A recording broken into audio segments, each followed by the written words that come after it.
Musik dikenal sejak kehadiran manusia modern Homo sapiens, yakni sekitar 180.000 hingga 100.000 tahun yang lalu. Tidak ada yang tahu kapan manusia mulai mengenal seni dan musik. Dari penemuan arkeologi pada lokasi-lokasi seperti pada benua Afrika, sekitar 180.000 tahun hingga 100.000 tahun lalu telah ada perubahan evolusi pada otak manusia. Dengan otak yang lebih pintar dari hewan, manusia merancang pemburuan yang lebih terarah sehingga bisa memburu hewan yang besar. Dengan kemampuan otak seperti ini, manusia bisa berpikir lebih jauh hingga di luar nalar dan menggunakan imajinasi dan spiritual. Bahasa untuk berkomunikasi telah terbentuk di antara manusia, dari bahasa dan ucapan sederhana untuk tanda bahaya dan memberikan nama-nama hewan. Perlahan-lahan, beberapa kosakata muncul untuk menamakan benda dan memberikan nama panggilan untuk seseorang. Dalam kehidupan yang berpindah-pindah, manusia purba mungkin mendapat inspirasi untuk mengambil tulang kaki kering hewan buruan yang menjadi makanannya dan kemudian meniupnya dan mengeluarkan bunyi. Ada juga yang mendapat inspirasi ketika memperhatikan alam dengan meniup rongga kayu atau bambu yang mengeluarkan bunyi. Kayu dibentuk lubang tiup dan menjadi suling purba. Manusia menyatakan perasaan takut dan gembira dengan menggunakan suara-suara, bermain-main dengan suara, menciptakan lagu, himne, atau syair nyanyian kecil yang diinspirasikan oleh kicauan burung. Kayu-kayu dan batuan keras dipukul untuk mengeluarkan bunyi dan irama yang mengasyikkan. Mungkin secara tidak sengaja manusia mengetuk batang pohon yang berongga di dalamnya dengan batang kayu yang mengeluarkan bunyi yang keras. Kulit binatang yang digunakan sebagai bahan pakaian diletakkan sebagai penutup rongga kayu yang besar sehingga terciptalah sebuah gendang. Teori prasejarah musik hanya didasarkan pada temuan situs arkeologi Paleolitik. Seruling merupakan alat musik yang banyak ditemukan pada zaman prasejarah, yang salah satunya berbentuk seperti shakuhachi yang berasal dari Jepang. Ada seruling difje babe yang terbuat dari tulang paha beruang gua yang diperkirakan sudah digunakan sekitar 40.000 tahun yang lalu.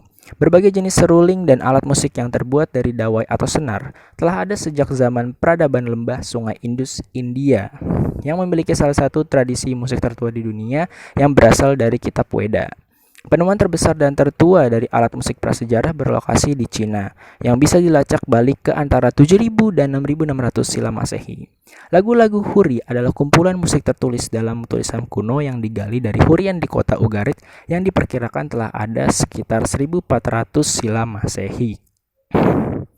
Terapi musik adalah proses interpersonal yang menggunakan musik untuk terapi aspek fisik, emosional, mental, sosial, estetika, dan spiritual untuk membantu pasien dalam meningkatkan atau mempertahankan kesehatan mereka dalam beberapa kasus. Kebutuhan pasien ditangani langsung melalui musik. Pada kesempatan lain, metode terapi tergantung hubungan yang berkembang di antara pasien dan terapis.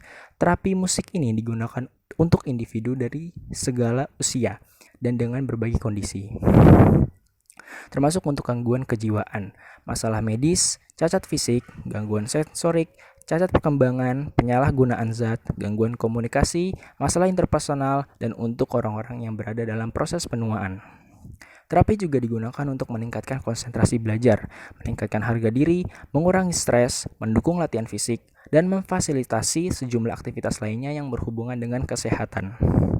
Salah satu catatan paling awal yang menyebutkan terapi musik berlokasi di Al-Farabi, makna risalah dari akal menggambarkan efek terapi musik di jiwa. Musik telah lama digunakan untuk membantu orang dalam mengatasi masalah emosi mereka.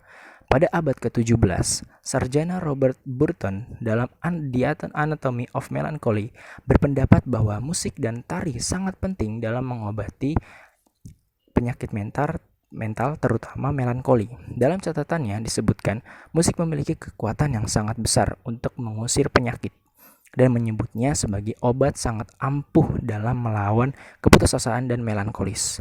Burton menunjukkan bahwa pada zaman purbakala, Canus, pemain biola Rhodian, menggunakan musik untuk membuat seorang pria melankolis bergembira, kekasih lebih terpikat, seseorang yang religius lebih soleh. Pada bulan November 2006, Dr. Michael J. Crawford dan koleganya juga menemukan bahwa terapi musik membantu pasien skizofrenia dalam Kekaisaran Utsmaniyah, penyakit mental diobati dengan musik. Dan musik juga digunakan sebagai alat untuk menghibur seseorang agar orang tersebut bisa berbahagia kembali. Jadi musik adalah aspek yang penting bagi kehidupan kita agar kita selalu bisa ceria dan juga gembira.